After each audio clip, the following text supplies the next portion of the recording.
오늘도 이렇게 하나님 아버지께서 저와 여러분에게 은혜를 주시어 귀한 하나님 아버지 우리 주 예수 그리스도 성령님 성삼위 하나님의 그 긍휼과 은혜와 그 말씀을 듣게 해주시니 너무나 감사합니다. 정말 우리가 하나님께로부터 은혜 받을 만한 그런 근거가 우리 자신에게는 전혀 없습니다.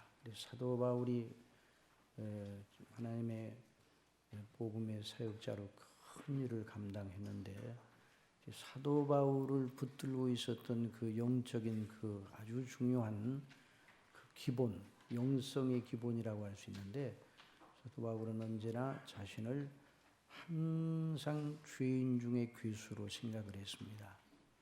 자기 자신은 언제나 하나님 앞에 내놓을 것이 없는 자기 의는 하나도 없는 늘 우리가 말하듯이 0점 죄인이다 하는 이런 의식을 가졌어요. 사도 바울처럼 헌신적인 사람이 어디 있습니까? 복음의 영광을 위해서 자기 몸을 돌보지 아니하고 그리스도를 믿은 다음에 하나님 앞에 서기까지 자신을 온전히 관제와 같이 부어드리는 그런 사람이었어요. 그렇기 때문에 언뜻 자기 의를 자랑할 만하고 자기의 헌신과 자기의 성화의 열매나 영성의 높이나 자기가 이룩한 업적이나 이런 것을 언뜻 자랑할 만하거든요. 그런데 사도 바울은 그렇게 말했습니다. 내가 모든 사도보다 더 많이 수고하였다. 그런데 그 말을 하기 전에 하나님의 은혜가 내게 주신 하나님의 은혜가 헛되지 아니하여 그 모든 것을 하나님의 은혜로부터 비롯된 것이라고 그래서 내게 주신 하나님의 은혜가 헛되지 아니하여 내가 모든 사도보다 더 많이 수고하였지만 내가 아니요 내 속에 계신 하나님의 은혜로다. 나 된 것은 누구로 말미암아? 하나님의 은혜로 말미암은 것이다. 그렇게 말씀을 했어요. 그래서 항상 사도 바울은 하나님께서 그리스도 예수님 안에서 주신 은혜의 영광을 찬미하는 일에 온전히 자신을 드렸습니다. 사도 바울이 빌립보서 3장에서 빌립보서는 이제 로마 옥중에 있을 때 쓴 서신이잖아요. 그런데 빌립보서 3장에서 내가 그리스도를 아는 지식이 가장 고상하다. 내가 그 안에서 발견되려 한다. 또 내가 가진 의는 율법의 행위에서 난 것이 아니라 그리스도 예수님을 믿음으로 말미암아 하나님께로부터 난 의라. 하나님께로부터 온 의. 바로 그리스도와 그 대속의 은혜 외에는 나는 자랑할 것이 없다. 그래서요. 이것이 정말 우리 참된 그리스도인들의 영적인 기조입니다. 이것을 잊어서는 안 됩니다. 오늘 이제 개혁주의를 한다고 하는 개혁주의라는 말을 많이 하는데요. 개혁주의는 이제 오늘도 좀 더 이제 그 개혁주의에 대해서 이제 언급이 있겠지만은 하나님의 성령께서 교회사 속에서 교회사의 진행 과정 속에서 성령님께서 주의 종들을 세우셔서 하나님의 말씀인 성경이 말하는 복음의 진리가 무엇인가를 바르게 깨우쳐 알게 하시고 그걸 정리하게 하시고 그래서 조직하게 하셔서 그 집대성한 진리가 그 진리 체계가 개혁주의입니다. 그런데 여러분 우리가 알아야 돼요. 개혁주의를 한다고 해서 개혁주의 내가 그 진리 체계를 믿고 있고 그 개혁주의를 붙들고 있으니까 내 자신이 개혁주의라 그러면 안 됩니다. 내 자신은 여전히 주인입니다. 여러분 그것을 잊어서는 안 됩니다. 근데 많은 이 개혁주의 교회라 하는 개혁주의를 표방한다고 하는 사람 가운데 개혁주의 지식을 가지고 있는 것 자체가 자기 자신인 줄 알아요. 자기 자신은 저나 여러분은 언제나 죄인임을 잊어서는 안 됩니다. 어느 정도 죄인인가? 철두철미한 죄인이에요. 여러분 그 모든 신학적인 체계를 다 알고 교리적인 것을 다 섭렵하고 어디서 무슨 얘기 나면 줄줄줄줄 다 꿰뚫고 있는 그런 있다 할지라도 여전히 저와 여러분은 하나님 앞에 스스로는 죄인입니다. 오직 우리의 자랑할 바는 우리 주 예수 그리스도와 그 십자가에 못 박히심 외에는 아무것도 없다는 것을 알아야 됩니다. 그래서 이걸 늘 자랑해야 돼요. 그러니까 이 은혜를 내가 받았다는 걸 알고 그래서 우리가 이 세상에 살아가는 삶이 사도 바울 통해서 주신 말씀처럼 내가 육체 가운데 사는 것은 나를 사랑하사 나를 위하여 자기 몸을 버리신 하나님의 아들을 믿는 믿음 안에서 사는 것이다. 그렇게 우리가 그 말씀 붙들고 나가야 돼요. 그러니까 우리가 어떤 지식을 가지고 어떤 교리적인 체계를 가지고 또 어떤 공부를 했다 할지라도 또 다른 사람보다 더 많은 어떤 이 복음의 영역에 대한 것을 많이 알고 있더라도 그것이 내가 자랑할 바가 아니에요. 내가 자랑할 바는 주님과 그 주님 통해서 주신 은혜입니다. 이걸 잊어서는 안 돼요. 이게 진정한 개혁주의자의 이 사람이요. 그러니까 개혁주의라는 것은 무슨 어떤 특별한 것을 다른 사람보다 특별하게 더 알고 특별하게 더 뭐 하고 그게 개혁주의자가 아니에요. 그건 개혁주의라는 진리 체계고 나 자신은 여전히 죄인입니다. 그래서 개혁주의는 바로 성경이 말하는 사도적인 복음이 뭔가 이걸 정돈해서 집대성하는 것이 그 체계예요. 바로 그래서 그걸 칼빈주의라고도 하고 개혁주의라고도 하고 그럽니다. 그런데 칼빈의 주의도 아니에요. 칼빈주의가 칼빈이 자기 이름을 붙여서 개혁주의를 칼빈주의라고 부르는 것을 알았더라면 아마 그냥 뭐 굉장했을 거예요. 굉장히 왜 거기다 내 이름을 붙이냐? 오직 주님만 자랑해야지. 그렇게 하는데 오늘날 개혁주의라는 말을 이제 성경이 말하는 대로 믿지 아니하는 그런 여러 이제 이설들이 많이 나오니까 구분하기 위해서 개혁주의라는 말을 쓰기는 쓰지만 여전히 성경이 말하는 복음, 사도적인 복음의 체계라는 걸 잊어서는 안 됩니다. 그래서 그걸 통해 우리가 은혜를 받는 거예요. 뭘 받아야 돼요? 은혜를 받아야 해요. 누가 은혜를 받아야 됩니까? 내가 은혜를 받아요. 내가 그리스도 안에서 은혜를 받아야 됩니다. 이런 심정을 가지고 오늘 공부를 해야 돼요. 그러니까 이런 어떤 교리체계, 지식체계를 알았다는 것 자체가 나는 그만큼 높아졌다는 것이 아니에요. 그걸 믿음으로 마음으로 순종하여 마음으로 순종하여 너희가 본래 죄의 종이더니 너희에게 전해준 바 교훈의 본, 교훈의 패턴, 교훈의 그 복음의 교리, 그 사도 바울이 복음을 교훈의 패턴이라고 그랬어요. 교리의 패턴, 교리의 형식, 그것을 마음으로 순종하여 죄에게서 해방되어 의에게 종이 되었다. 그런 말씀에서 마음으로 순종해야 돼요. 그래서 어거스틴이 은혜의 경로 속에 가장 중요한 것이 뭐냐? 겸손을 말했잖아요. 처음에도 겸손, 두 번째, 세 번째도 겸손. 그 겸손은 일부러 도덕적으로 겸양한 척하는 게 아니에요. 뭐 사도 바울이 내가 뭐 상당히 뭐 다른 사람보다 낫다고 생각하는데 자신을 낮추느라고 나는 죄인 중에 괴수해 그런 것이 아니에요. 정말 사도 바울은 하나님 앞에 아무것도 스스로는 없다는 것을 철두철미하게 안 사람입니다. 저와 여러분도 거듭난 사람이라면 그런 믿음을 가져야 됩니다. 사람이 거듭나게 될 때 이제 오늘 이제 더 배우게 되지만 거듭나게 될 때 그 하나님의 빛 가운데 내가 얼마나 죄인인가를 알게 되는 거예요. 그러니까 일부러 겸손하느라고 겸손한 척하는 게 아니에요. 이 복음을 알게 될 때 뭐 내가 겸손을 해야 되겠다 뭐 이게 뜻을 세워가지고 겸손한 게 아니라 아무것도 자랑할 것이 없어요. 심령이 가난한 자는 복이 있나니 왜 복이 있어요? 천국이 저희 것입니다. 심령이 가난하다는 것이 아무것도 가진 것이 없다는 거예요. 거기 말하는 가난은 상대적인 가난이 아니에요. 절대적인 가난이에요. 아무것도 없어요. 누구와 비교해서 가난하다는 게 아니에요. 하나님과 나 사이의 관계 속에 그러니까 믿음은 하나님 앞에 서 있는 나를 봐요. 하나님과 나와의 관계 그 속에 보니까 아무것도 자랑할 것이 없어요. 그래서 애통하는 거예요. 그런 의미로 죄밖에 없다는 걸 알고, 그런데 천국과 애통한 자의 위로를 주신다는 그건 그 천국이 누구 안에 있습니까? 그리스도 예수님 안에 있습니다. 위로가 누구 안에 있습니까? 그리스도 예수님 안에 있습니다.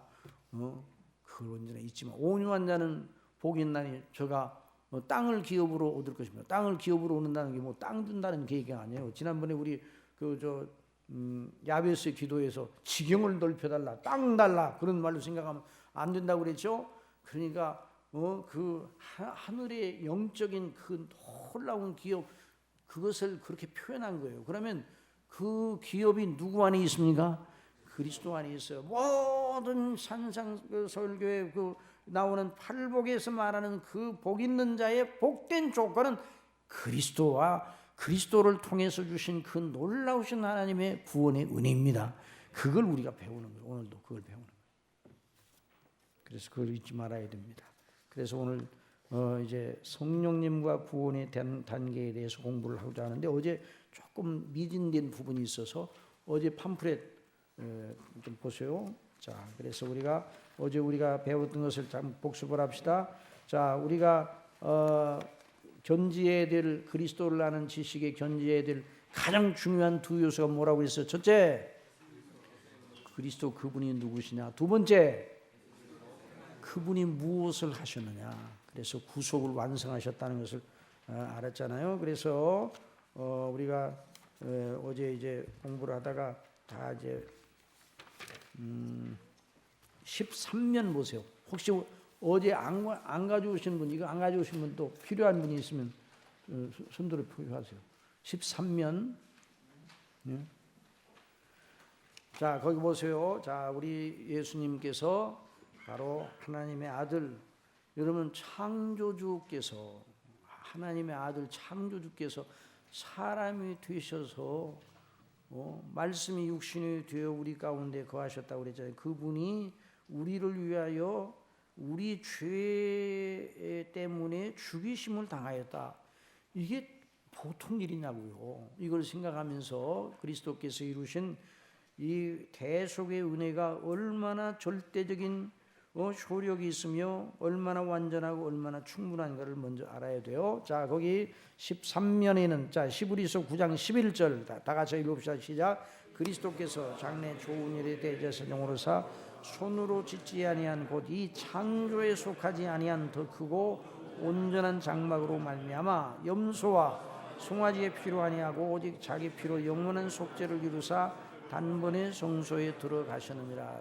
구약 성경에는, 구약 시대에는 바로 백성들의 죄를 바로 염소와 송아지의 피를 통해서 속죄받게 하는 형식을 취하였습니다.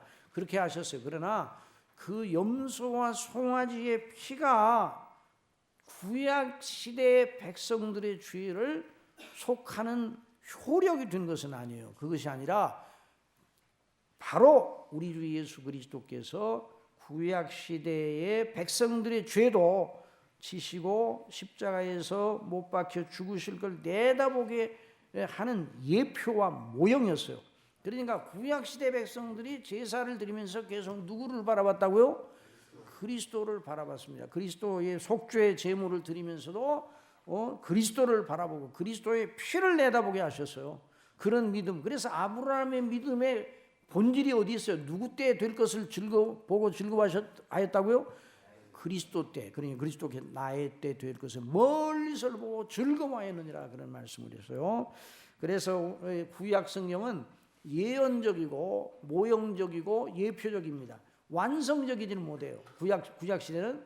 그러니까 신약에 오신 그리스도께서, 신약 시대에 오신 그리스도께 이루신 그 일로 구약의 예언이 예표가 완성이 되었죠. 그러니까 구약 백성들은 그러니까 오실 그리스도를 믿음으로 구원을 받았어요.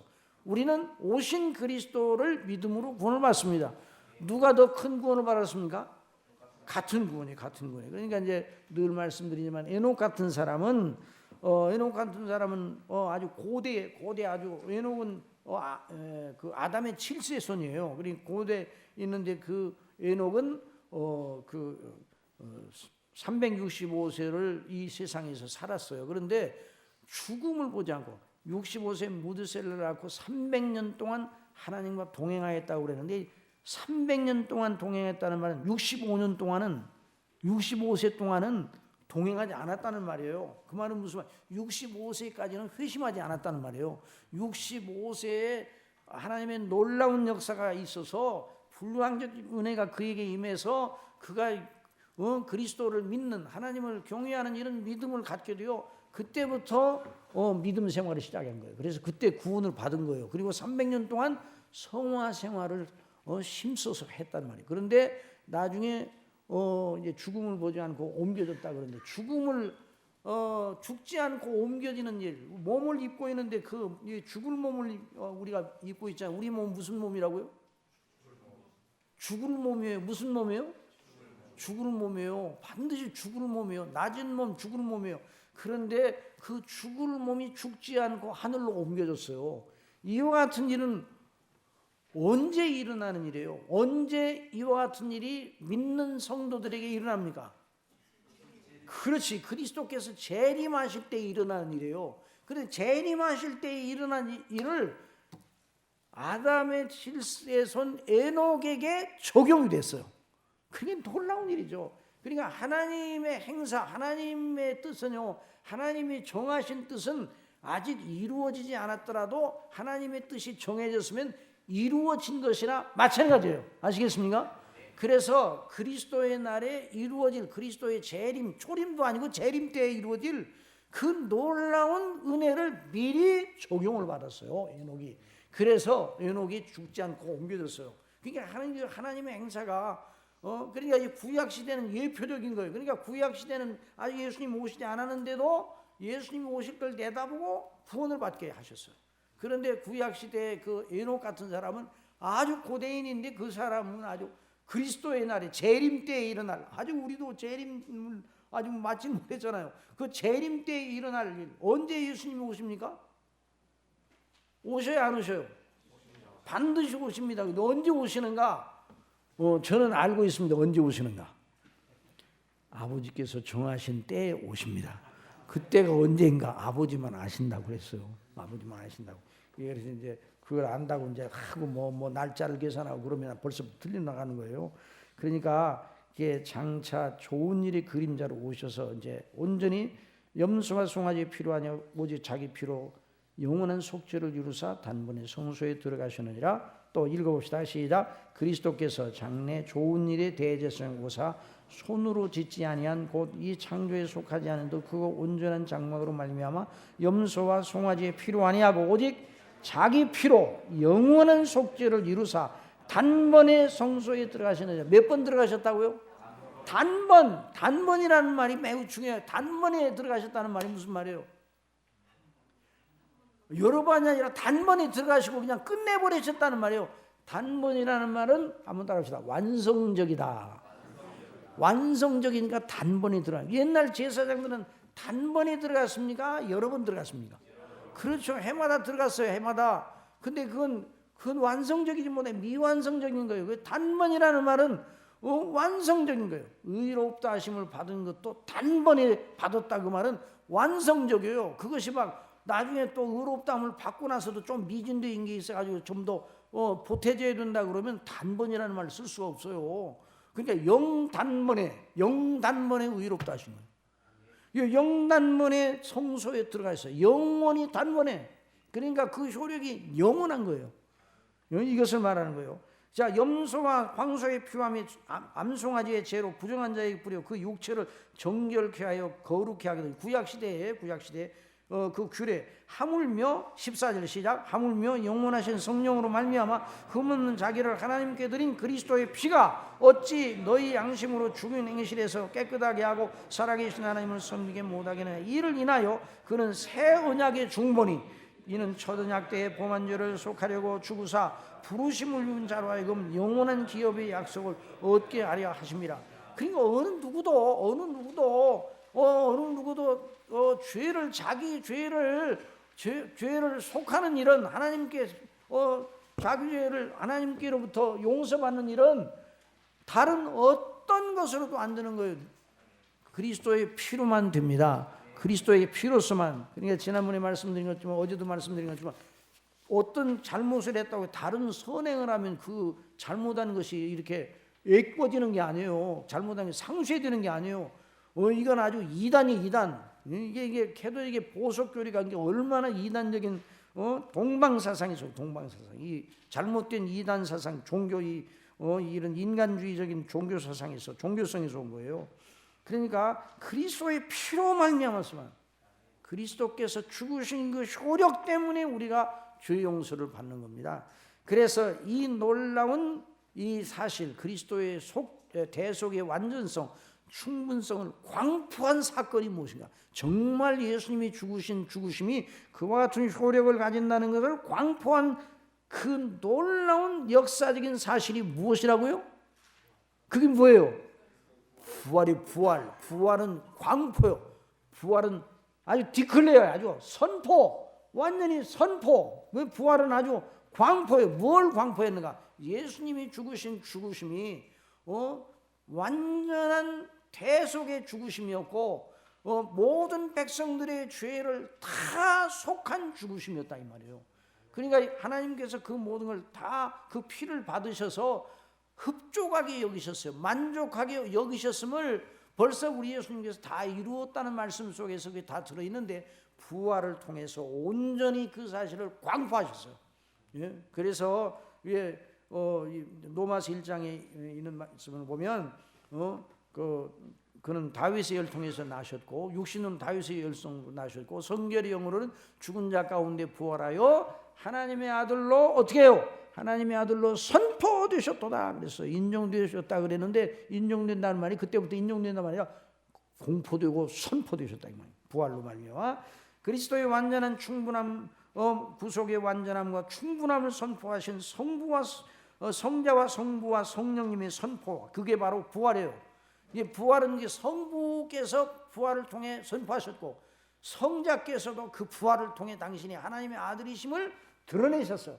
또 성령께서 여전히 그 일에 함께 하셔서 그래서 사도행전 2장 24절 다 같이 시작.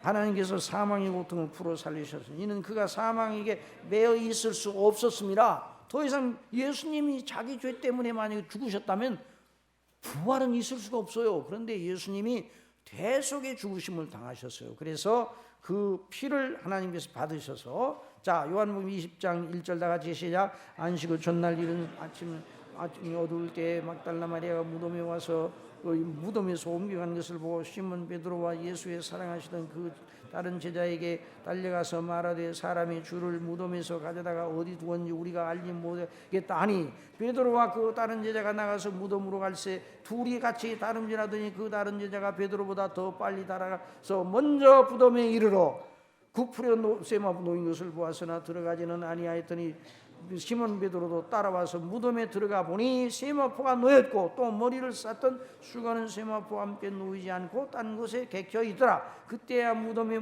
먼저 왔던 다른 제자들도 들어가 보고 믿더라. 그러니까 뭘 믿었다는 거예요? 예수님이 부활하셨다는 걸 믿었어요? 아니에요. 예수님이 부활하신 걸 아직 믿지는 않았어요. 제자들이. 여인들이 아이고 그 무덤이 열리고 예수님의 시신이 어디 가는지 없어요. 그래서 제자들이 막 요한과 베드로가 달려가 보니까 정말 그렇단 말이죠.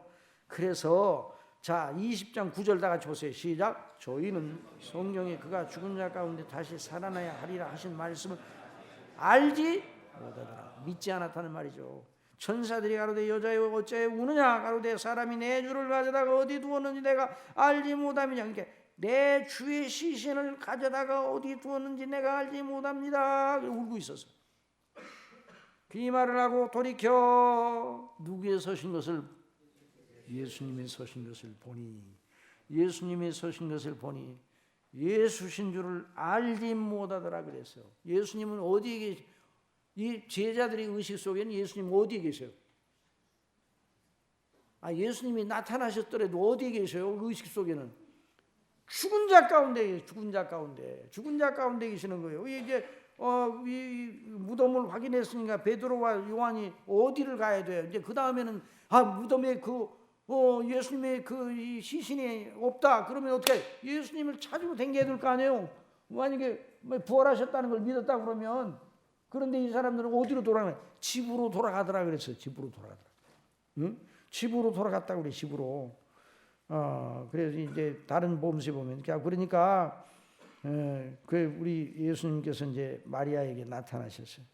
자, 15절 시작. 예수께서 가라사대 여자여 어찌 울며 누구를 찾느냐 하시니 마리아는 그가 동산직인 줄 알고 가로되 주여 당신이 옮겨가던 어디 두었는지 내게 이르소서. 그러니까 계속 이 사람의 의식은, 이 여자들의 의식은 예수님이 어디 계시다는 사실은 잊지 않았어요.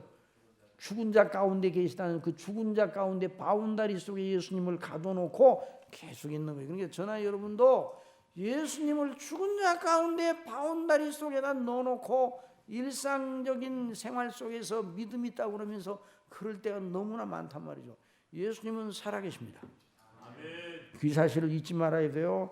자, 그러니까 자 20장 16절 시작. 예수께서 마리아야 하시거늘 마리아가 돌이켜 이브리 말로는 라보니 아니 이는 선생님이라. 예수께서 이르시되 나를 만지지 말라. 내가 아직 아버지께로 올라가지 못하였노라. 너는 내 형제들에게 가서 이르되 내가 내 아버지고 너희 아버지 내 하나님고 너희 하나님께로 올라간다 하라 하신대. 막달라 마리아가 가서 제자들에게 내가 주를 보았다고 또 주께서 자기에게 이렇게 말씀 이르니라. 이튿날 곧 안식 후 첫날 저녁 때 제자들이 유대인들을 두려워하여 모인 곳에 문들을 닫았더니 예수께서 오사 가운데 서서 가라사대 너에게 평강이 있을지어다. 예수님은 몸을 입고 계셨어요. 그때 몸을 입고 계시지 않았어요. 근데 문을 닫았는데 어떻게 그 문으로 들어오셔요?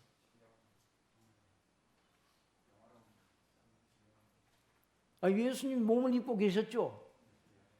몸을 가끔 예수님이 떼놓으실 때도 있습니까? 없습니까?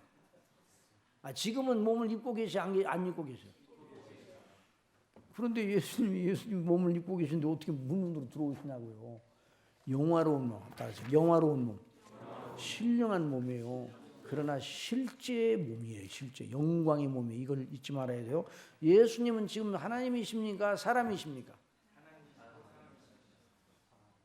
아니 이제 지금 하늘에 이제 승천하셨으니까 예수님은 지금은 하나님이셔요, 사람이셔요? 지금 하나님 우편에 계신 지금. 이런 때 참 대답을 잘해야 돼요.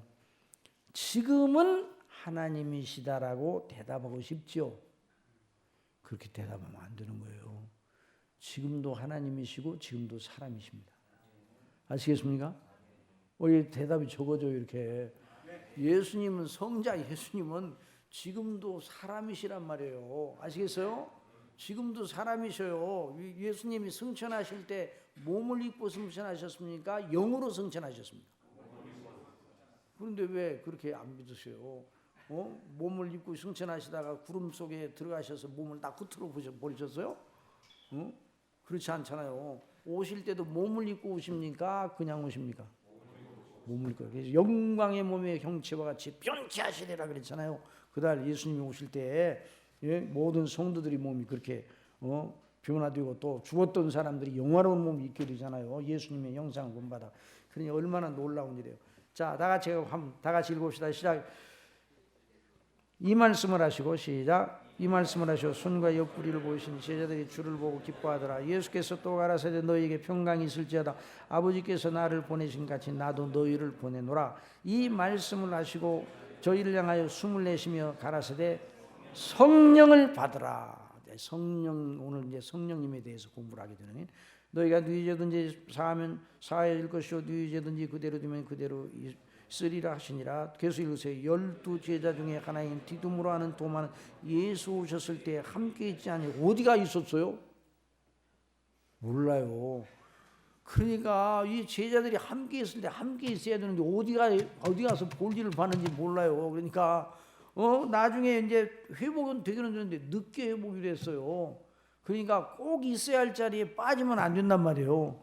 자, 거기 보세요. 자, 20장 27절 시작. 도마에게 이르시되 내 손가락을 이미 내밀어 내 손을 보고 내 손을 내밀어 내 옆구리에 넣어보라. 그리하고 믿음 없는 자가 되지 말고 믿는 자가 되라. 도마가 대답하여 가로되 나의 주심이요 나의 하나님이시니라. 그러니까 우리 주 예수님이 하나님의 아들이시오 그리스도 우리의 구주심을 믿고 그분이 이루신 구속의 완전함과 충분함 우리 아버지께서 부활로 선포하여 주셨습니다. 성부께서 성자를 보내시어 이루실 일을 정하여 주셨고 성자께서 이루셨고 성부께서 그 성자의 일을 우리 구원을 위하여 완전하고 충분하다는 걸 주님의 부활로 선포하셔서 그 일로 성자 예수께서 승천하시고 약속대로 성령님을 보내어 주셨어요. 성령께서 아버지의 뜻을 따라 그리스도의 구속의 완전함과 충분함을 사도들과 복음 사역자들을 통하여 선포하고 증거하게 하셨습니다. 오늘 이제 그걸 배우는 거죠. 자, 이제 오늘 팜플렛으로 넘어갑니다. 자, 오늘 이제 제목은 성령님과 구원의 단계. 이 구원의 단계라는 게 조직 신학에서는 구원의 서정이라는 말을 씁니다. 그래서 구원의 계단, 구원의 단계 이제 그렇게 쓰는데 단계라는 말도 괜찮은 말이에요. 구원에 이제 성령께서 각 사람의 영혼을 죄에서 구원해 내시는 그 과정을 설명을 하는 거예요. 그 과정. 자, 우리 한번 이제 본문 3면 보십시다. 오늘의 주제를 위한 문제 제기. 하나님의 말씀인 성경을 공부해 보면 성경 전체가 성부 하나님과 성자 예수 그리스도와 성령님의 행하시는 일로 콘크리트 되어 있음을 발견합니다. 그런데 그 성부와 성자와 성령님의 행사가 구별되는 듯하게 보이다가 금방 하나님이 드러납니다. 성경을 여러분 성경을 읽어보면 성경이 일반 문학책하고는 다른 거예요. 다 이 사람들이 쓴 책하고는 달라서 어디에서는 하나님 아버지께서 말씀하시다 금방 또 예수님이 말씀하시다가 금방 하나님 말씀하시고 어떤 데는 또 성령님이 하시는 말씀이야. 요한계시록에 보면 각 교회에게 누가 편지를 보냈어요? 사자를 통해서 예수 그리스도께서 보내셨잖아요. 그런데 또 내용을 보면 성령이 교회들에게 하시는 말씀을 들을지어다 그랬단 말이죠. 그러니까 누가 말씀하시는 거예요? 아니, 성령이 말씀하시는 거잖아요. 또 어떤 데 보면 나는 알파와 오메가요. 이제도 있었고 지금도 있고 장차 올 자라. 그럼 그리스도를 가리키는 것 같은데 성부께서 또 말씀하셔요. 그래서 성삼위께서 하나이심이 분명 드러나게 됩니다. 우리의 참된 믿음은 성부와의 절대적인 관계, 성자와의 절대적인 관계, 성령님과의 절대적인 관계 하나죠. 하나. 그거에 끈에 매여 있어요. 그것이 거룩한 믿음의 삼겹줄과 같은 것입니다. 그 성삼위와의 절대적인 관계, 무슨 관계예요? 절대적인 하나님과 우리와의 관계는 절대적이에요. 절대적이지 않아요. 이 끊어질 수가 있어요, 없어요? 그럼 불신자들은 하나님과의 관계가 있습니까, 없습니까? 불신자들. 예수님 모르는 사람들은 하나님과 관계가 있습니까, 없습니까? 없다고 생각하면 큰일 나는 거예요. 이 세상에는 피조물 하나도 전부 다 하나님과의 관계 속에 있는 거예요. 관계. 이 버들피리가 아니라 참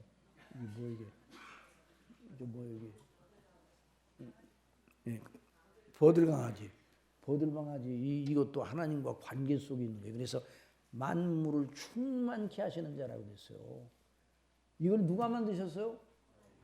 이 존재의 의미를 하나님이 부여하셨어요. 그러니까 어떤 사람도 다 하나님과의 절대 관계 속에 있는 거예요. 그런데 그 관계가 어떤 관계인가? 불화 관계인가? 화평 관계인가? 이게 문제인 거예요. 불화 관계에 있으면 비참해요. 화평 관계에 있으면 복이 있어요.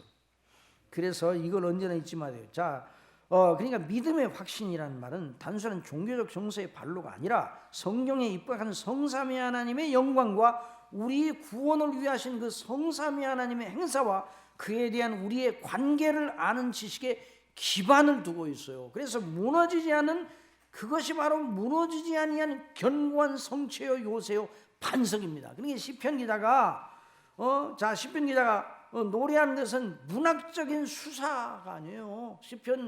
이 시편은요 시 잘 쓰는 사람이 문학적으로 뭐 하는 게 그게 아니에요. 그것이 아니라 사실적인 하나님과의 관계에 대해서 말하는데요. 자, 다 같이 한번 읽어봅시다. 시작. 나의 힘이 되신 여호와여, 내가 주를 사랑하나이다. 여호와는 나의 반석이시오, 나의 요새시오, 나를 건지시는 자시오, 나의 하나님이시오, 나의 피할 바위시오, 나의 방패시오, 나의 구원의 뿌리시오, 나의 산성이시로다. 그러니까 성삼위 하나님과의 견고한 관계를 표현하는 거예요. 사도 바울이 고린도후서 10장에서 그것을 가리켜 이렇게 말하고 있습니다. 그러니까 성삼위 하나님과의 관계를 아는 지식, 그 논리, 이것이 믿음이에요. 믿음의 확신은 뭔가 그냥 믿음의 확신은 그냥 종교적으로 열심을 내는 거, 그게 아니란 말이죠. 어떤 논리도 믿음의 논리를 이겨낼 논리가 없습니다. 요즘은요 좀 이상한 말이 잠깐 들려. 뭐 인문학을 해야 된다고 그러는데, 인문학 해야 되죠. 인문학은. 근데 신학교에서 인문학을 해야 된대요. 저 교수님, 신학교에서 인문학을 해야 돼요? 여러분, 아리스토텔레스나 플라톤을 밤새도록 읽을 필요가 있습니까, 없습니까? 밤새도록 그거 뭐하러 독파를 해요? 아리스토텔레스가 뭘 말했다? 플라톤이 그 주장의 논점이 이렇다. 요것만 교양적으로 알으면 되는 거예요. 그걸 뭘 그냥 밤새워서 읽어가지고 그거 읽어봐도 그 아리스토텔레스한테 우리 생명에 대해서 물어봐요? 내세에 대해서 물어봐요? 어떻게 하면 죄 사함 받느냐고 물어봐요? 아무것도 대답. 여러분, 사도 바울은 아리스토텔레스를 알았겠습니까? 몰랐겠습니까? 몰랐죠. 사도 바울은 주님밖에 몰랐어. 그 아리스토텔레스 그런 건 참 무식한 사람. 그렇게 생각하면 큰 오산이에요. 사도 바울은요, 그 당시 철학을 섭렵한 사람이에요. 아리스토텔레스나 플라톤은 예수님 오시기 전에 몇백 년 전의 사람이잖아요. 그런데 그런 걸 좀 알아야 또 그럽니다. 칼빈 그 목사님 시대에 신학교에 그 철학을 했다는 철학을 배우는 과정, 그 철학을 배우는 과정이 있기는 있었겠죠. 왜 배우는가? 철학이 아무것도 아니라는 걸 알기 위해서 배운 거예요. 그래서 그런 영향을 받고 있는 사람들을 그리스도 안에서 케어하기 위해서는 설교자들이 그걸 알아야 되기 때문에 알기는 알지만 뭐 때문에 그걸 돈 들여서 배워요? 여러분, 철학은요 미루어 짐작하여 만들어낸 책이에요. 미루어 짐작하여. 누가? 사람이. 그래서 성경은 미루어 짐작하여 쓴 책이죠. 그렇습니까? 창조주 하나님께서 당신 자신을 알리신 계시의 말씀이에요. 그러니까 성경은 명백하고 그럴 것이다, 그럴지도 모른다 이런 표현이 없어요. 그렇다, 아니라 딱 이렇게 말하죠. 그러니까 이 논리를 아주 견고하게 우리가 알아야 돼요. 자, 고린도후서 10장 3절 다 같이 봅시다. 시작. 우리가 육체에서 행하나 육체대로 싸우지 아니하고 우리의 싸우는 병기는 육체에 속한 것이 아니고 오직 하나님 앞에서 견고한 진을 파는 강력이라 그랬어요. 모든 이론을 뭘 파요? 우리가 믿는 믿음보다 더 높은 논리가 있어요, 없어요? 있으면 그걸 따라가야 돼요. 우리의 믿음보다 더 높은 것이 있으면 그걸 따라가야 돼요. 그런데 우리의 믿음보다 더 높은 논리가 우리가 믿는 성경을 믿는 논리보다 더 높은 논리가 있을 수가 없어요. 하나님을 아는 것을 대적하는 높아진 것을 다 파하고 모든 생각을 사로잡아 그리스도에게 복종케 하니. 그러니까 성령님의 인도하심을 따라 말씀 속에 서 있는 사람들은 어떤 철학을 갖다 대더라도 흔들리질 않아요. 그 철학자들이 철학이 뭐를 알아요? 뭐를 그 아리스토텔레스나 플라톤이 막 해가지고 신의 존재에 대해서 운운하기는 했어요. 그런데 그 신이 누구요? 유신론정도 만들어나고 하기는 했어요. 그런데 그 신이, 그들이 말하는 신이 누구냐고요? 그러니까 이제 지금 그렇죠. 그 헬라의 그 아테네 갔더니, 지금 옛날 아테네 갔더니 알지 못하게라는 신이 있어요. 그러니까 헬라 철학의 본산지라고 하는 그 아테네 우상 숭배가 가장 성했어요. 신화가 가장 많은 그리스 로마 신화가 다 나온 거 아니에요? 그러니까 다 미루어 짐작한 거예요. 신화들을 읽어보면 누구 얘기예요? 신화들이 누구 얘기냐고요? 인간의 얘기예요. 인간을 확대시킨 거예요. 거기 나오는 신들 뭐 제우스 뭐 여러 신들이잖아요. 전부 다 거기 나오는 신들 전부 다 인간들을 확대시키는 거예요. 인간들을 확대시키는 거예요.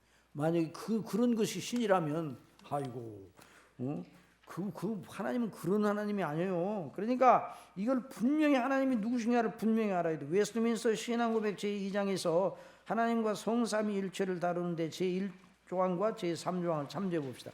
이제 교리서가 왜 이렇게 중요한 거니? 웨스트민스터 신앙고백이나 이런 것은 그냥 그 몇 사람들이 모여가지고 그냥 뚝딱뚝딱 만들어진 게 아니에요. 엄청나게 많은 연구를 하고 또 교회사 속에 나온 선진들의 연구도 다 연구를 하고 성경을 통해서 성령께서 가르쳐 주신 그 체계를 연구를 하고 그 다음에 그런 과정 속에서 이 교리가 나온 거예요. 그래서 이 교리를 각 교회마다 공부를 해야 돼요. 이런 얘기를 하게 되면 아이고 옛날 얘기 아니에요. 옛날 얘기라뇨.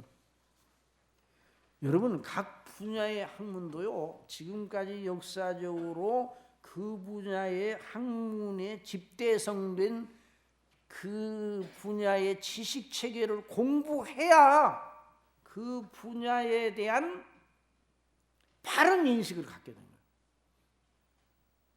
거예요. 저 뒤에 내용이 나오는데 얼른 빨리 얘기해야 되겠네. 여기 학생들 공부한다는 그 공부는 뭐예요? 요즘 뭐 창의적인 공부를 한다고 그래요. 창의력이 있고 뭐 위주로 하니까 입시주랑 뭐 그런 건 좋아요. 그런데 창의력을 길러야 되는데 아니 창의력이 어떻게 나와요?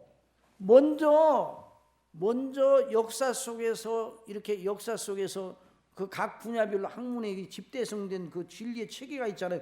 그거 먼저 배워야 돼요. 그걸 먼저 배우고 나서 그러고 나서 그 분야에 대한 생각이 식견이 생기는 거지. 그것도 안 배우고 나서 어떻게 돼요? 그러니까 진정한 학습은 이제까지 체계화된 진리 체계를 이해하고 학습하고 이해하고 반복 학습을 해. 반복.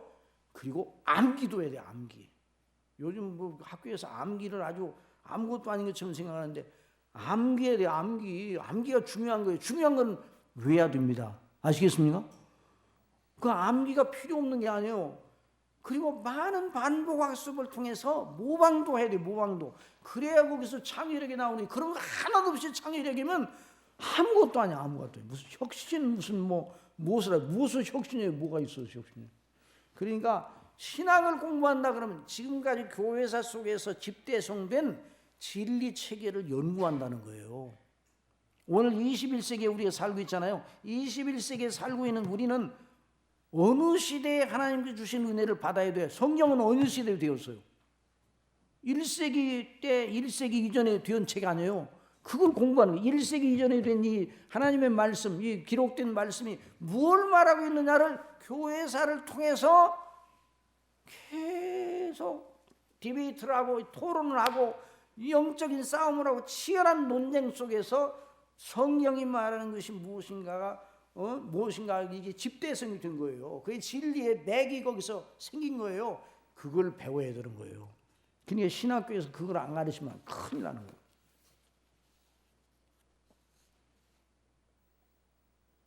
그래서 어떤 양반이 요즘 이상한 소리 자꾸만 하는데 그 사람이 공부를 많이 했거든요. 그 신학자가.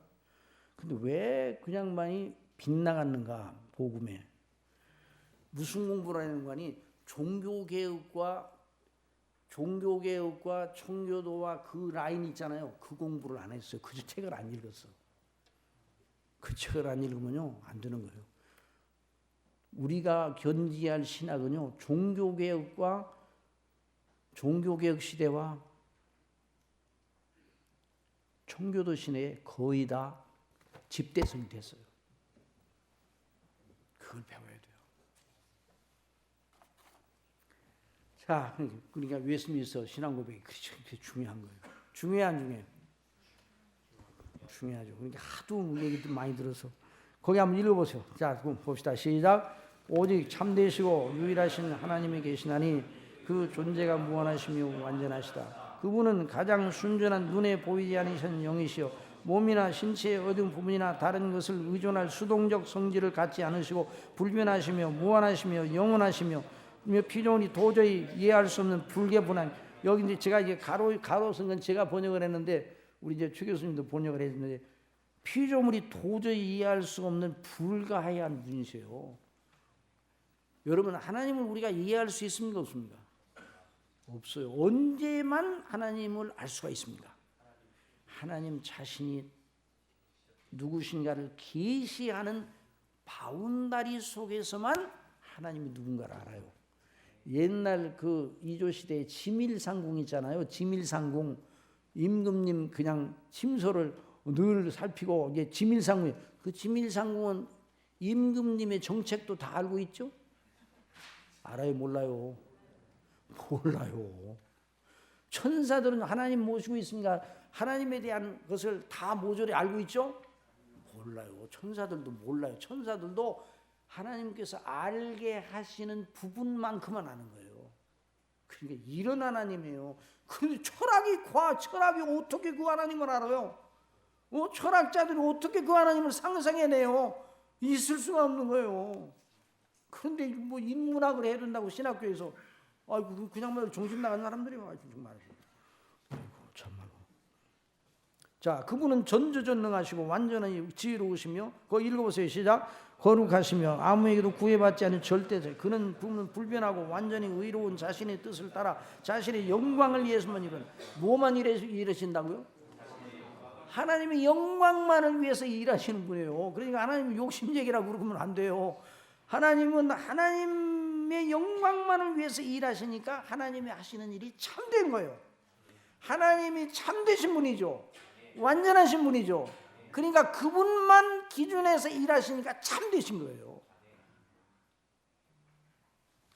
그분은 가장 사랑스러우시며 은혜로우시며 자비하시며 오래 참으시며 선하심과 진실함이 풍성하며 불의와 허물과 죄를 용서하시며 자신을 부지런히 찾는 자들에게 상 주시는 이시죠.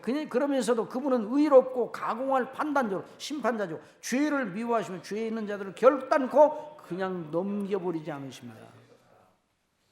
무서우신 분이에요. 하나님 무서우시 안 무서우셔? 두려우신 분이에요. 두려우신 분이에요. 그러니까 하나님께서 저와 여러분을 직접 찾아오시면요 죽어요. 그냥 손을 대시면 죽어요. 하나님과 우리 사이에 누가 항상 계셔야 돼요. 그러니까 중보자가 계셔요. 중보자가. 예수님은 하나님이셔야 하나님이 아니셔요. 그런데 예수님께 가까이 가면 죽었어요, 안 죽었어요? 예수님께 가까이 가면 사람이 죽었어요, 안 죽었어요? 예수님께 가까이 하면 죽는 게 아니라 살아났어요. 아들의 음성을 들을 때가 오나니 듣는 자는 살아나리라 그랬잖아요. 그래도 우리 이상하게 예수님이 하나님이시라는데 왜 예수님께 가까이 가면 안 죽었지? 그분이 중보자로 오셨어요. 그분이 오신 건 심판하러 오신 것이 아니라 구원하러 오신 거예요. 자, 이걸로는 잊지 말아야 돼요.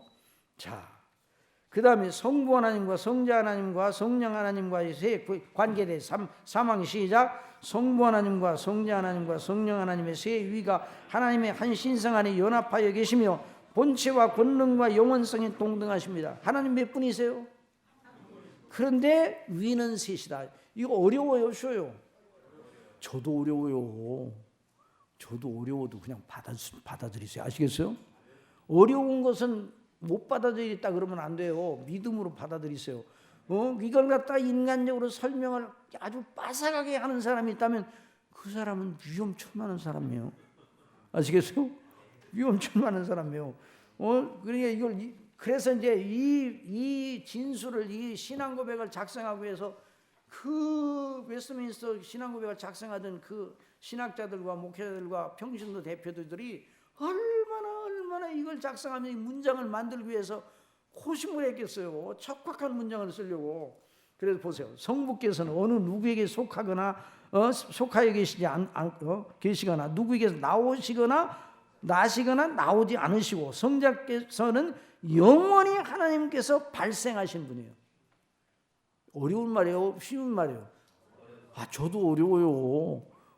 저도 어려워요. 이건 더 이상 발생, 영원히 하나님 아버지께서 낳으셨어요. 영원히 낳으셨어요. 언제 낳으셨어요? 언제 낳으셨냐고 하나님께서.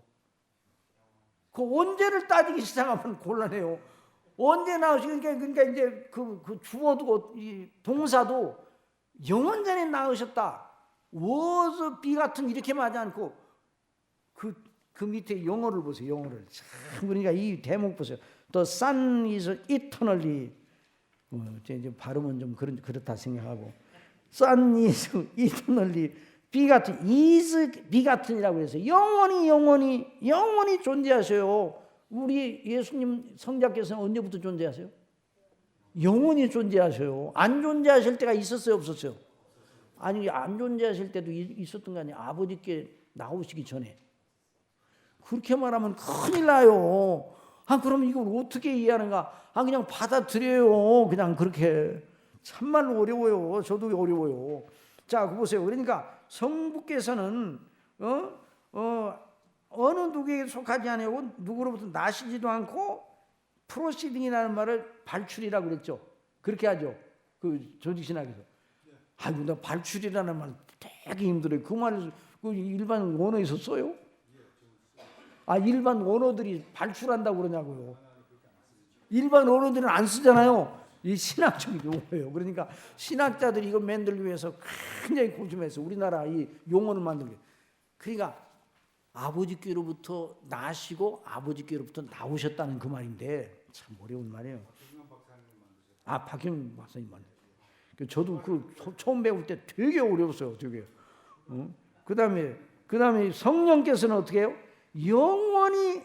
영원히 아버지와 아들로부터 프로시드 발출하신다 그래서 이것도 과거로 쓰지를 않았어요. 그냥 영원히 현재야. 여러분, 성부와 성자와 성령은 존재하지 않으실 때가 있었어요, 없었어요? 영원히 존재하셨어요. 그러니까 이런 하나님을 어떻게 인문학이 상상해내냐고요. 플라톤이 상상해내요? 플라톤은 이랬습니다. 이거 뭐라고 그랬지? 이거 버들강아지. 이 버들강아지는 버들강아지인 줄 여러분 그렇게 생각하죠. 플라톤은 이렇게 말해요. 이 플라톤이 말하는 이 버들강아지 아니라는 게 버들강아지로 버들강아지 되게 하는 이데아가 있다는 거예요. 눈에 보이잖아. 고고해요? 고고하지 않아요? 굉장히 높아요? 안 높아요?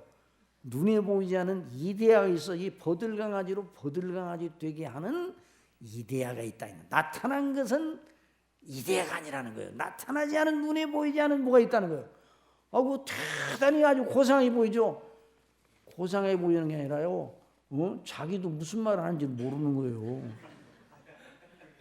자기도 무슨 말 하는지 모르는 거예요. 그 철학이 이렇게 엉뚱하게 문고리를 잡고 있어요. 그러나 성경은요 명백하게. 근데 성경에 계시된 하나님은 우리 머리로 다 이해할 수가 없는 분이에요. 그런데 하나님이 어떠신 분인가? 하나님께서 행하시는 걸 보고, 그러니까 당신이 계시할 때 하나님 당신 자신이 말씀하시고 행하시는 걸 통해서 당신 자신을 드러내셨어요. 그러니까 성경에 기록된 그 내용을 잘 우리가 배워야 돼요. 그래야 우리가 하나님 누구신지 알아요. 자, 그 다음에 성경의 모든 진술들의 대주어는 누구시라고요? 성삼위 하나님이세요. 주어가 어떤 때는 성부 하나님이 될 때도 있고, 우리 교단에 어떤 양반 이런 얘기 했어요. 여호와 하나님은 성부 하나님에게만 해당된다 이랬어요. 구약의 여호와 하나님이라는 표현이 있잖아요. 여호와. 그 성부에게만 해당된다 그래가지고 막 난리가 났어. 아니 성자 예수님께는 해당이 안 되냐? 그건 안 된다 그래가지고 막 이단 시비가 걸렸어. 그러니까 구약에서 여호와, 아도나이, 야훼 하나님이라고 할 때 성부에게만 해당된다. 이렇게 또 왜냐하면 그 구약에서는 삼위일체가 드러나기는 드러내다 약간 이렇게 이제 약간 베일 속에 있듯이 나타나요. 신약에서 더 드러났어요. 그래서 조심해야 돼요. 그래서 성삼위 하나님이, 그러니까 어떤 데는 성부께서 주어가 되시고 어떤 데는 주어가 성부로 시작했다가 성자로 끝나는 때도 있고요. 그러니까 이 성삼위 하나님의 행사는요 참 신비하고 오묘합니다. 그 말은 성경의 모든 내용을 주도하고 완성하시는 분이 누구세요? 성삼위 하나님이십니다. 성경에 나오는 모든 여러 믿음의 인물들은 다 성삼위 하나님께 붙들려 쓰임받은 복된 도구들이지. 그러니까 결국 우리가 누구를 주목해야 돼요? 아브라함에 대해서 배울 때는 누구를 주목해야 돼요? 여기 하나님 아브라함을 불러서 약속하신 그 하나님을 주목해야 돼요. 어떤 분들은 그래요. 나는 성경 인물 가운데 참 존경하는 누구냐 그랬더니 요셉이라는 요셉, 창세기 요셉. 창세기 요셉이 상당히 믿음이 있고 좀 훌륭한 분이죠. 근데 요셉에게만 머무르면 안 되는 거예요. 요셉을 통해서 역사하신 분이 누구예요? 요셉의 이야기가 요셉의 이야기입니까? 야곱의 이야기입니까? 여러분, 요셉의 이야기가 요셉의 이야기입니까? 야곱에게 주신 하나님의 언약에 대한 이야기입니까? 이제 조금 이제 이해가 돼. 야곱의 약전은 이러하니라. 그러고 난 다음에 요셉 이야기가 나와요. 그러니까 하나님과 하나님의 행사를 여전히 말하고 있는 거예요. 그러니까 오늘 우리가 참 이 밤에 우리가 배우는 이 진리는 너무너무 경외 어린 진리예요.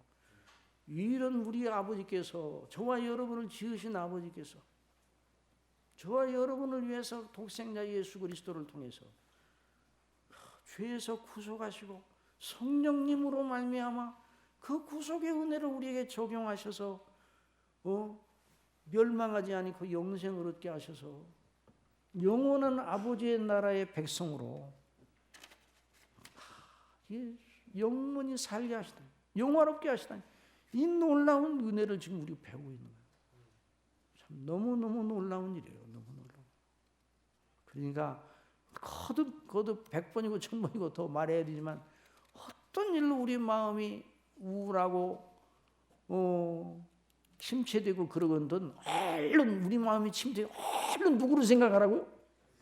얼른 성삼위 하나님을 생각해요. 천지 만물을 창조하신 하나님, 하나님의 보내심을 받아 우리를 위하여 십자가에 못 박혀 죽으시고 부활하신 예수님을 생각하세요. 그리고 우리 속에 계신 성령님을 의존하게 되면요, 그 심령이 다시 힘을 얻는 거예요. 그게 이 신비로운 일이 신비로운 일 하나님. 자, 우리 구원을 위한 성삼위 하나님의 경륜적 질서. 그런데 질서가 있어요. 뭐가 있어요? 자, 성부와 성자와 성령 하나님께서 한 하나님이시고, 그런데 위는 셋인데 삼위간에 경륜적 질서가 있어요. 한번 따라해서 경륜적 질서.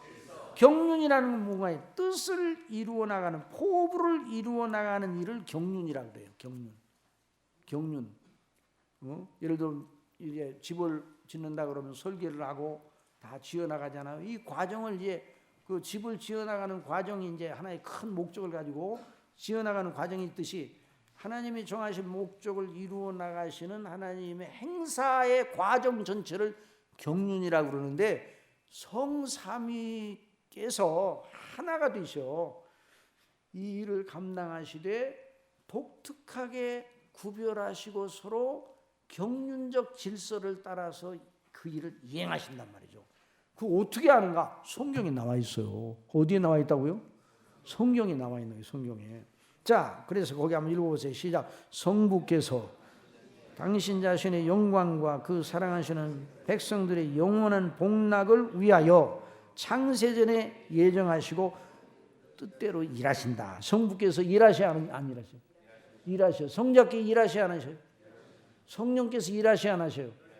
그런데 그 일하심이 하나예요, 여러 개예요? 하나의 일을 하시는, 한 목적을 일해요. 그런데 한 일을 하시는데, 연합의 한 일을 하시는데, 그 성경에 보면 독특하게 또 삼위간에 각각 구별되는 또 일이 있어요. 그걸 말하는 거예요. 자, 다 같이 시작. 찬송하리라. 하나님 곧 우리 주 예수 그리스도의 아버지께서 그리스도 안에서 하늘에 속한 모든 신령한 복으로 우리의 복 주시되 곧 창세전에 그리스도 안에서 우리를 택하사 우리로 사랑 안에서 그 앞에 거룩하고 흠이 없게 하시려고 그 기쁘신 뜻대로 우리를 예정하사 예수 그리스도로 말미암아 자기의 아들들이 되게 하셨으니 이는 그의 사랑하시는 자 안에서 우리에게 거저 주시는 바 그의 은혜의 영광을 찬미하게 하려는 것이라. 누가 하시는 일이에요? 성부께서 하시는 일. 그런데 이 일을 성부께서 혼자만 하시는가? 또 그건 또 아니에요. 이 일에 성부와 성자와 성령께서 그냥 합동으로 일을 하시고, 그래서 창세전에 우리 구원을 위한 삼위간의 도모를 신학적으로는 뭐라고, 조직신학에서 뭐라고 그러니 구속의 언약이라고 그럽니다. 뭐라고요? 구속의, 우리를 죄에서 구원하기로 삼위간의 도모, 삼위간의 그 회의가 있었어요. 그 약속이 있어서 그걸 구속의 언약이라 그럽니다. 구속의 언약을 이루시고 난 다음에 그 일을 이제 이루시고 그 뜻대로 이제 이루어 나가시는 거죠. 근데 특별히 성부께서 택하시는 일을 해요. 택하신 일을. 자, 성부께서. 자, 그 다음에 성자 예수 그리스도 우리 주님께서 시작. 성자 예수 그리스도 우리 주님께서 성부 하나님의 뜻을 따라서 그 사랑하시는 택한 백성들의 구원과 영생 복락을 위하여 구속의 대업을 완전 충분하게 이루셨다 그랬어요. 여러분 리스트가 있어요. 리스트. 자, 성부와 성자와 성령께서 리스트에 올라 있는 사람들을 위해서 일하시는 거예요. 이렇게 보세요. 성부의 리스트가 있어요. 성부의 리스트. 그 리스트 속에 있는 이름들, 택한 백성들이 택한 백성들. 아시겠어요? 택한 백성 리스트. 그 리스트가 있어요. 리스트. 그 리스트에 있는 사람들을 위해서 누구를 보내셨는가요? 그리스도를 보내셨어요. 야, 놀라운 일이에요. 그럼 너무 그럼 이상하잖아. 거기 그럼 한정돼 있는 사람만 구원하신다는 말인가? 그렇다니까요. 그 너무하잖아요. 아, 나도 몰라요. 너무하고 그게 아니라 성경이 그렇게 써 있어요. 아시겠어요? 여러분 리스트가 없이 온 인류를 다 구원하셨으면 더 좋았겠어요? 리스트에 올라 있는 사람들만 구원했으면 좋겠어요.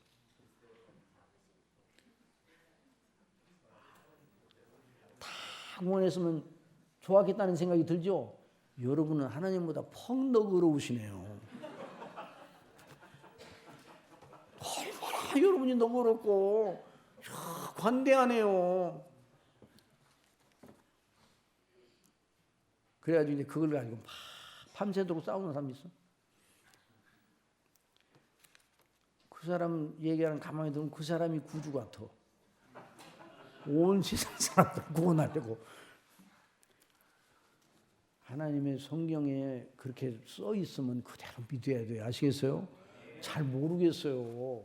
언제도 말씀드렸지만 저한테 와서 왜 야곱은 사랑하시고 에서는 미워하셨나요? 누가 물어보시더라고요. 그래서 잘 모르겠네요. 그렇게 목사님도 모르시는군요. 그래서 그래 좀 모르죠. 그랬더니 우리 목사님도 모르시더라고요. 그래서 내가 그 교회 안 나가기로 했어요. 그래서 그것도 모르고 목회하시나요? 그래서 나왔더니 여기 목사님도 모르시네요. 그래서 저도 몰라요. 이 교회 나오려고 했더니 안 나오겠다고 그래서 그럼 어디로 가시냐면 그 아는 분한테 가겠다고 가더라고요. 그거 아는 사람이 어디 있어? 없어요. 이건 믿음으로, 다 같이 믿음으로. 감사함으로. 우리는 예수 그리스도를 믿음으로 말미암아 구원받은 우리한테 이걸 알려주신 거예요. 믿지 않은 사람들은 이걸 절대로 믿지도 않고 관심도 없어요. 근데 우리 믿음의 사람들, 에베소 성도들에게 이걸 알려줬잖아요. 그게 얼마나 감사한 일이에요. 어떻게 해서 나 같은 자가 구원받았는가? 여러분 생각할 때 여러분 생각해, 내가 구원 안 받고 누가 받으라고 이렇게 생각하면 안 되는 거예요. 내가 아무리 봐도 나 같은 자가 구원받았다는 게 신기해요, 신기하잖아요. 신기하잖아요. 그러니까 성부께서, 성자께서 다 같이 있죠. 시작. 에베소 1장 7절 시작. 우리가 그리스도 안에서 그의 은혜의 풍성을 따라 그의 피로 말미암아 구속 곧 죄 사함을 받았으니 이는 그가 모든 지혜와 총명으로 우리에게 넘치게 하사 그 뜻의 비밀을 우리에게 알리셨으니 곧 그 기쁘심을 따라 그리스도 안에서 때가 찬 경륜을 위하여 예정하신 것이니 하늘에 있는 것이나 땅에 있는 것이나 다 그리스도 안에서 통일되게 하려. 누구 안에서요? 아버지의 일은 다 그리스도 안에서 완성이 되는 거예요. 아버지께 뜻을 정하시고 그 뜻을 성취하시는 실행자가 누구시라고요? 그리스도셔요. 아버지께서도 물론 일어나시지만, 그래서 하늘에 있는 것이나 땅에 있는 나 그리스도 안에서 통일되게 하려 하십니다. 그러니까 이 아버지의 뜻에 거역하여 끝까지 회개하지 않은 자들은요, 이 통일된 그리스도의 왕국 하나님의 나라에 들어올 수가 없어요. 자, 모든 일을 그 마음의 원대로 역사하시는 주의 뜻아. 뭐라고요? 모든 일을 그 마음의 원대로. 누구 마음대로요? 그러니까 하나님의 마음대로요. 하나님의 모든 것이 하나님의 마음대로입니다. 여러분 이거 불만이에요? 불만이 아니에요? 아니 하나님의 마음대로네. 모든 게 그럼 하나님의 마음대로지. 신학교에서 아유 목사님 그럼 아니 모든 게 다 하나님의 마음대로네. 그래서 그럼 하나님의 마음대로지. 그럼 그거 불만이요? 그 불만이면 학점 못 줘. 아니 하나님의 마음대로죠. 저와 여러분을 향한 하나님의 뜻 마음대로예요. 이 땅에 어떻게 우리가 태어났어요? 하나님의 마음 때문에 하나님의 뜻대로 태어난 거예요. 이 땅에 살고 있죠. 그래야 안 그래요? 그러니까 우리가 이 땅에서 떠날 때가 와요 안 와요? 누구의 뜻에 따라? 내 뜻에 따라 오는 게 아니에요. 누구의 뜻에 따라? 하나님의 마음대로요. 그런데 그 하나님이 폭군이에요?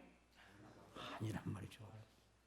우리를 위하여 독생자 예수 그리스도를 내어주시기까지 사랑하신 분이에요. 그분의 행사는 절대로 거짓됨이 있을 수가 없어요. 더 감상해요. 그러니까 하나님이 뭐 누구를 택하시고 안 택하시고 뭐, 그러니까 사도 바울은 사도 바울이 그 로마서를 쓸 때 다 알고 있어요. 그런 질문이 막 빗발치게 온다는 걸 알고 있었어요. 그래 나중에 네가 네게 하나님을 힐문하느냐 그랬어요. 하나님을 힐문하면 안 돼요. 자, 그래서 이렇게 이는 그리스도 안에서 전부터 바라던 우리로 그의 영광의 찬송이 되게 하려 하십니다. 그러니까 우리가 하나님의 영광의 찬송이 되게 하시려 우리를 그렇게 택하시고 구속하셨다는 거예요. 이게 천사들이 우리를 보고 저와 여러분을 보고 찬송의 제목으로 삼아요. 참 하나님은 위대하시다. 누구를 보니까 위대해요? 우리를 보니까 위대해요. 우리가 어떤 자였는데? 진노의 자녀 아니에요. 그런데 어떻게 저렇게 영화롭게 됐냔 말이에요. 우리를 보고 천군 천사들이 하나님의 영광을 찬미하는 그런 일이 있단 말이죠. 자, 그래서 그다음 이제 성령께서 시작. 성령께서 성부의 뜻을 따라서 성자께서 이루신 구속의 효력을 그 사랑하시는 택한 백성들 각인에게 믿음으로 말미암아 적용하셔요. 그 믿음도 누가 주시는 거예요? 성령께서 주시는 거예요. 성령께서 그 각인이 실제로 죄에서 구원받고 영생을 얻게 하시는 일을 하여 나가시는 거예요. 그러니까 하나님의 성령이 일하시는 거예요. 자, 에베소 1장 13절 시작. 그 안에서 너희도 진리의 말씀 곧 너희의 구원의 복음을 듣고 그 안에서 또한 믿어 약속의 성령으로 인치심을 받았으니. 이게 누구 얘기예요? 누구 얘기를 하고 있는 거예요? 지금 저나 여러분의 얘기를 하고 있는 거예요. 여러분 믿습니까? 너희도 그 안에서 진리의 말씀 곧 너희의 구원의 복음을 들었잖아요. 우리가 들었잖아요. 구원의 복음을. 그리고 구원의 복음 그 안에서 또한 믿어. 어떻게 믿었어요? 믿게 하시는 성령님의 역사를 따라 믿었어요. 믿어 약속의 성령으로 인치심을 받았다고 그래서 인치심 도장이에요. 소유권이에요. 소유자 하나님의 소유물. 저와 여러분이 이마에 하나님의 인이 쳐 있어요.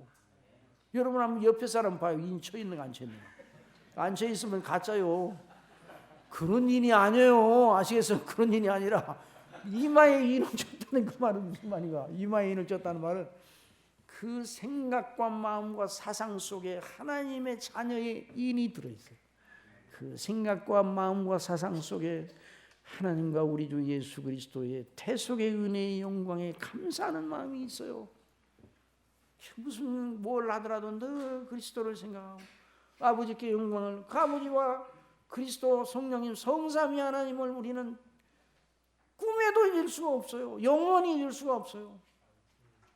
그 우리의 그 이마라는 건 인격의, 얼굴은 인격의 디스플레이잖아요. 근데 이마는 인격의 중요한 그 하나의 디스플레이예요. 디스플레이에 잘 안 되네. 디스플레이어. 그러니까 이게 뭐예요? 이 모니터에 나오잖아요. 그런 것처럼 우리 인격의 모니터의 얼굴은, 그러니까 이마에 있다는 것만 그 생각과 사상 속에 하나님의 인이 있다는 거예요. 성령님의 인도하심이 있다는 거예요. 그래서 이는, 자 14절 시작, 이는 우리의 기업의 보증이 돼서 그 얻으신 것을 구속하시고 그의 영광을 찬미하게 하시며, 그러하다고 성부께서 일하실 때에는 성자나 성령께서 아무 일도 안 하시고 가만히 계신다는 건 아닙니다. 성부께서 일하실 때에도 성자와 성령께서 합동으로 일하십니다. 그리고 성자께서 그 구속의 대업을 이루실 때에도 여전히 성부께서 일하고 계셨어요. 그래, 아버지께서 이제까지 일하니 나도 일한다. 성령께서 성자와 함께, 또 성자 안에서 함께 일하셨습니다. 그래서 아버지께서 내 안에 계신 줄을 너희가 알지 못하느냐, 이런 말씀하시잖아요. 그리고 예수님은 성령님을 힘입어 귀신을 쫓아냈다, 이런 말씀이 있어요. 그러니까 성령께서 우리 안에 역사하실 때에도 여전히 성부와 성자께서 우리에 대하여 살아있는 생명의 교통을 하고 계심을 잊어서는 안 되는 것입니다. 성부와 성자와 성령께서 한 사람으로, 한 하나님으로서 하나의 뜻과 하나의 목적을 위하여 일하십니다. 그러면서도 성경의 기록에 따라서 성삼위 가구의 독특한 경륜과 그 질서를 배우는 건 실도 복된 일입니다. 믿음의 확신은 그에 대한 바른 교리, 바른 말씀의 이치를 아는 지식을 기반으로 한 것입니다. 주 예수 그리스도의 보혜사 성령님에 대한 약속, 다 같이, 자 시작.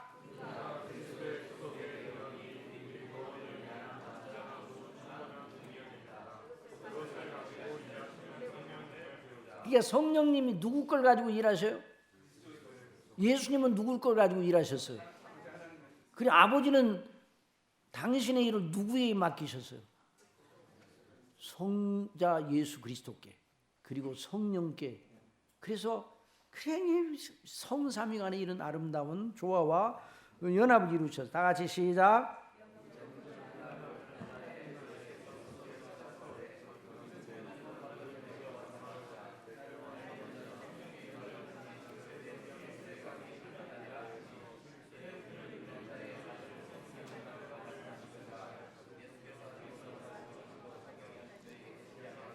그러니까 아직 이제 예수님이 십자가에 못 박혀 죽으시기 전에는 성령께서 보혜사로 아직 임하시지 않았을 때를 말해요. 그런데 성령께서 보혜사로 임하시면, 그러니까 저나 여러분은요, 성령께서 말세 이제 남종과 여종들에게 그 내용을 부어 주시라 말씀하시고, 보혜사의, 성령님 보혜사의 역사를 구약 시대 성도들이 누리는 것에 누리는 것보다 그걸 뭐 어떻게 몇 배로 뭐 정확히 계산할 수 없지만 너무너무 충만한 상태에 우리가 있는 거예요. 지금 이 시대에 예수님이 오시기 전에 신약 시대에 살고 있는 사람들은 보혜사 성령님을 속에 내주하시는 성령님 모시고 계시잖아요. 자, 다 같이 시작.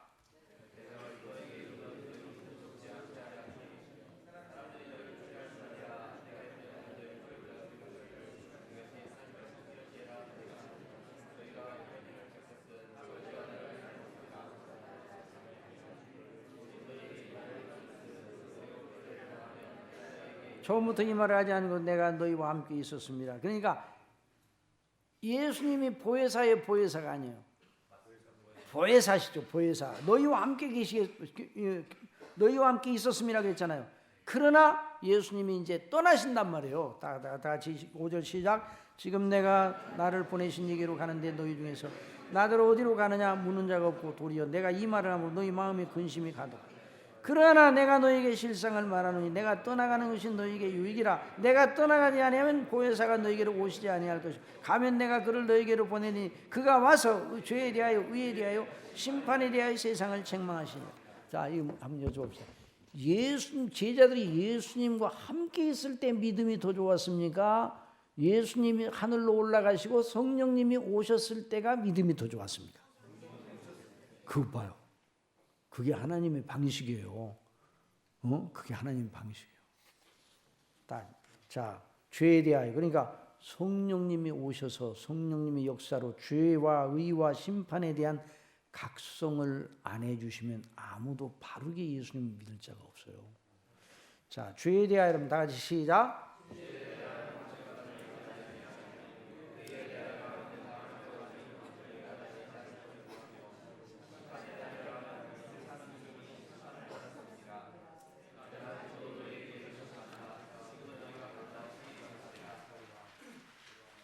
계속요.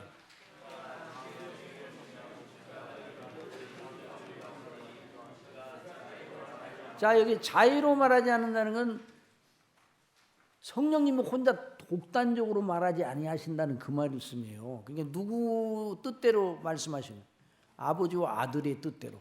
그 다시 계속요. 시작.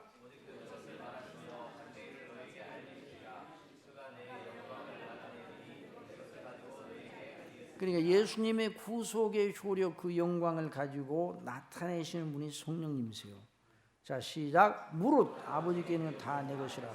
그러므로 내가 말하기를 그가 내 것을 가지고 너희에게 알리리라 하였노라. 오순절 성령 강림과 복음의 역사, 다 같이 시작. 그리스도의 죽으심과 부활의 승천에 대한 제자들의 이해가 성령께서 오순절에 임하신 뒤에 주어졌어요. 그리고 예수님이 당하시는 일, 예수님이 십자가에 죽으시고 부활하시는, 승천하시는 일을 제자들이 보면서 원이 벙벙했어요. 뭐가 뭔지 잘 모르겠어요. 주는 그리스도시요 살아계신 하나님의 아들이십니다. 이 고백은 해놨죠.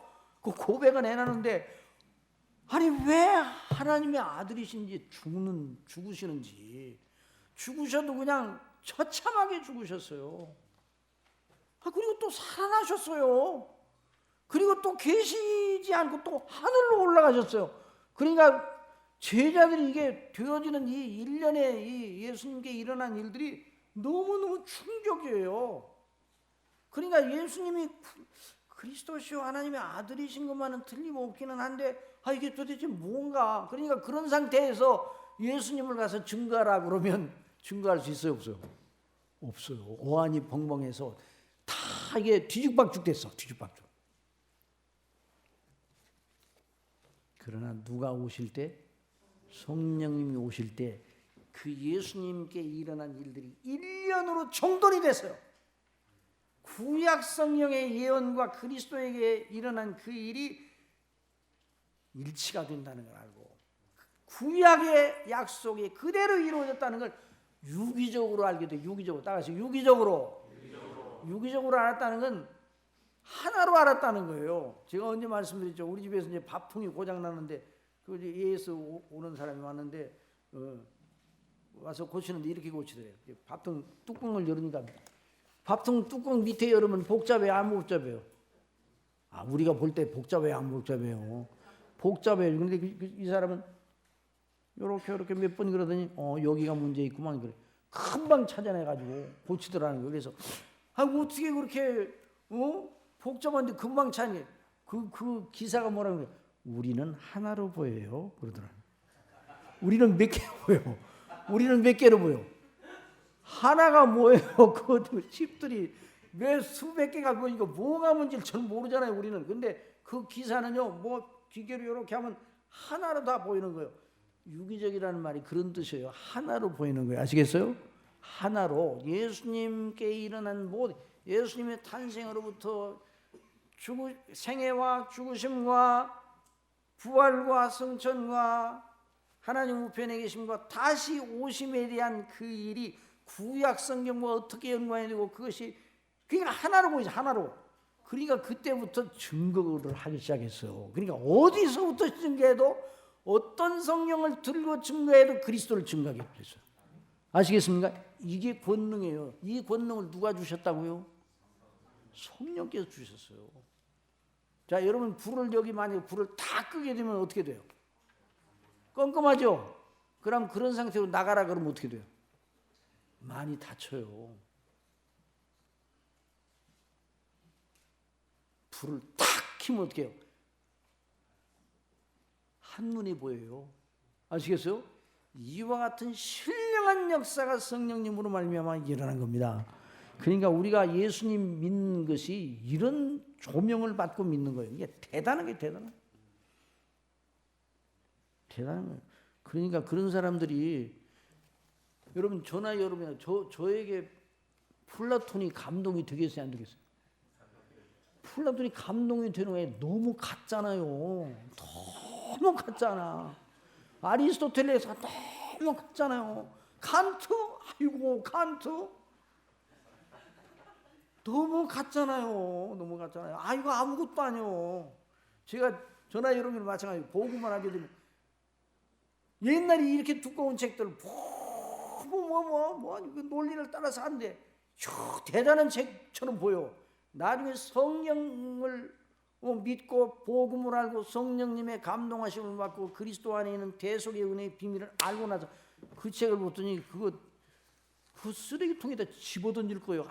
아무것도 아니에요. 그거 아무것도 아닌 걸 가지고 그냥 이렇고 저렇고 얘기하고 뭐 어느 학자는 무슨 얘기해도 어느 학자가 무슨 얘기해도 무슨 소용이 있어요. 나중에 이제 그럴 거구만요.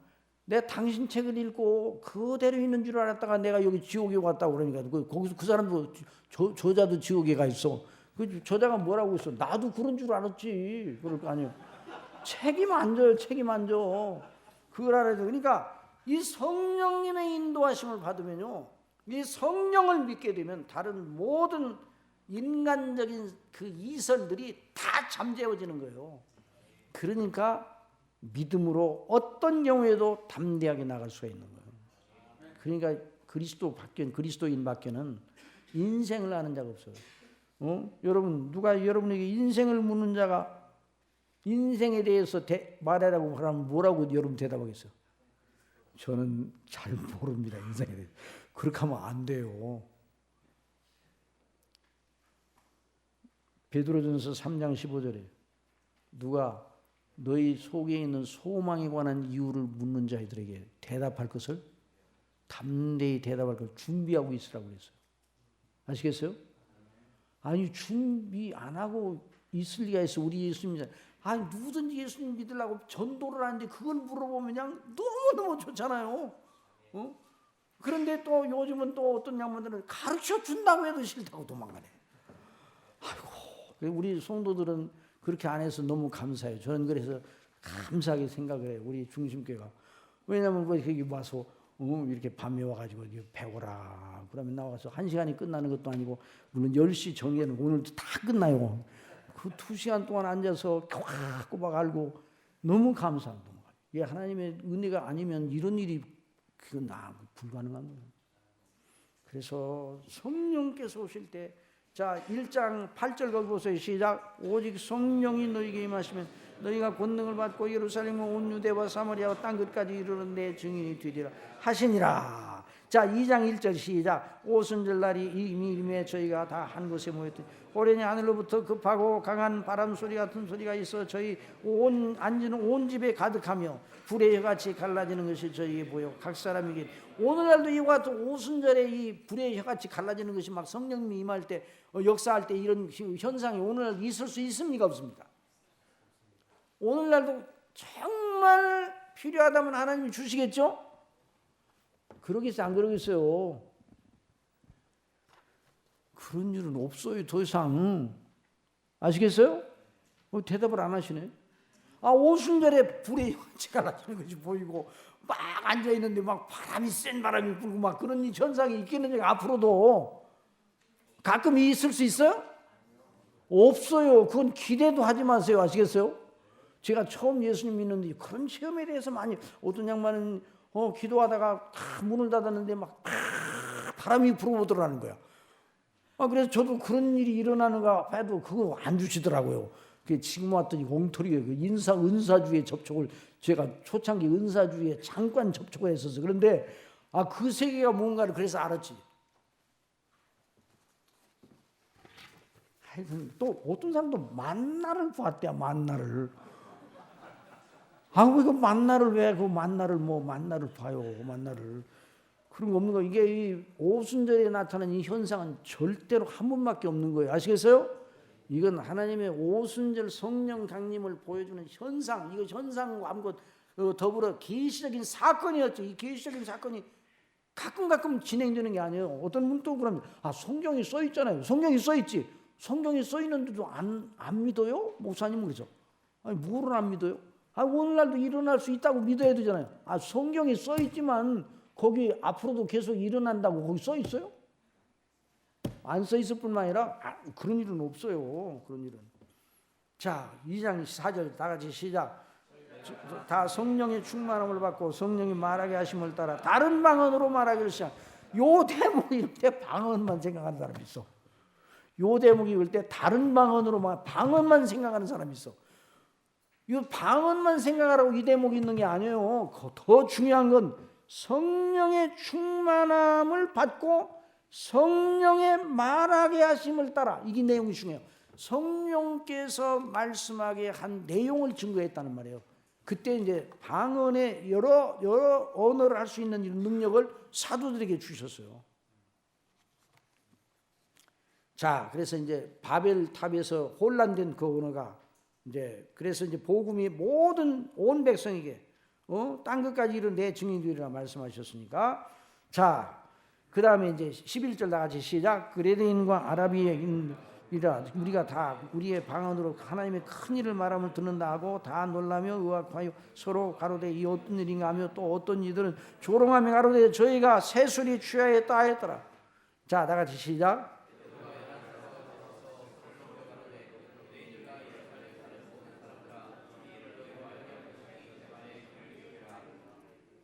자, 그래서 2장 7절 시작. 2장 17절 시작. 하나님의 말세 내가 내 영으로 육체에게 부어주리니 너희 자녀들은 예언할 것이요 너희 젊은이들은 환상을 보고 너희 늙은이들은 꿈을 꾸리라. 이것은 여기서 말하는 환상, 예언 이런 것들은 전부 다 은사주제들이 말하는 그런 걸 말하는 게 아니라 영적인 비전을 갖게 된다는 거예요. 사람들이 성령님으로 말미암아 그리스도 안에서 받은 구원의 은혜를 받게 되어 성령님으로 말미암아 하나님의 행하시는 일에 대한 그 조명이 생겨서, 그러니까 자기 존재를 비롯한 역사를 내다보는 눈이 생기잖아요. 그 다음에 더 읽어보세요. 시작.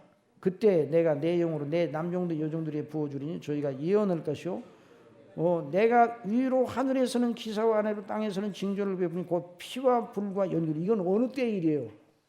재림 때의 일이에요. 재림. 그러니까 말세는 언제부터 언제까지예요? 초림 때부터 재림 때까지 말세예요. 그래서 이걸 한눈으로 볼 수 있도록 주의 크고 영화로운 날이 이르기 전에 해가 변하여 어두워지고 달이 변하여 피가 되고 누구든지 주의 이름을 부르는 자는 구원을 얻으리라. 언제? 말세. 주님의 이름을, 그리스도의 이름을 부르는 자는. 다 같이 시작. 그러므로 내가 너희에게 말하는 하나님의 영으로 말하는 자는 누구든지 예수를 저주라 할 자라 하지 않고 또 성령으로 하냐고는 누구든지 예수를 주시라 할 수 없느니라. 그래서 복음의 대각성이 성령님으로 말미암아 일어나게 된 거예요. 그래서 베드로가 설교하신 3,000명이 회개하는 역사가 일어났어요. 시간이 다 됐네. 그래서 시간이 다 되더라도 이제 내일 또 하면 돼요. 성령님의 역사로 일어나는 개인 구원의 단계에 자, 그래서 이제 내일 이걸 좀 공부를 하고 그 다음에 이제 더 나가겠어요. 너무너무 중요한 문제입니다. 이제 저와 여러분에게 일어난 일이에요. 저와 여러분에게 일어난 일이 여기 이제 이 구원의 단계. 그래서 성령님으로 말미암아 구원의 서정 또는 구원의 단계에 대해서 쭉 나오죠. 그래서 이제 그걸 가서 한번 읽어보세요. 읽어보시고 내일 또 강론할 테니까 이건 참 이 대목이 너무너무 중요하면서도 저와 여러분의 믿음의 실상이 어떤지 이것을 더 공부를 하게 됩니다. 내일 오실 때 이걸 꼭 가지고 오세요. 정말 내일 오실 때 이거 가지고 오세요. 그러나 가지고 오지 못하시는 분들을 위해서 교회에서도 마련해 놓기는 할 테니까 그래도 오다가 아이고 잃어버리고 왔다 그래 또다시 집에 들어가니라고 늦지 말고 그냥 오세요. 아시겠어요? 그렇게 해서 내일 이걸 꼭 가지고 오셔서 내일은 구원의 서정에 대한, 왜냐하면 바로 구원의 서정에 대한 것은 나가려고 하다가 성부와 성자와 성령님의 이 경륜적 삼위일체 질서에 대해서 공부를 해야 이 오해가 없어요. 그래서 이걸 그렇게 한 거니까 여러분 그렇게 하시기 바랍니다. 참 너무나 감사합니다.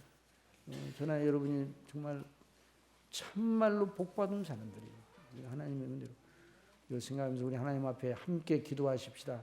성령님으로 말미암아 이번 성회를 통해서 이런 큰 은혜를 주시니 감사.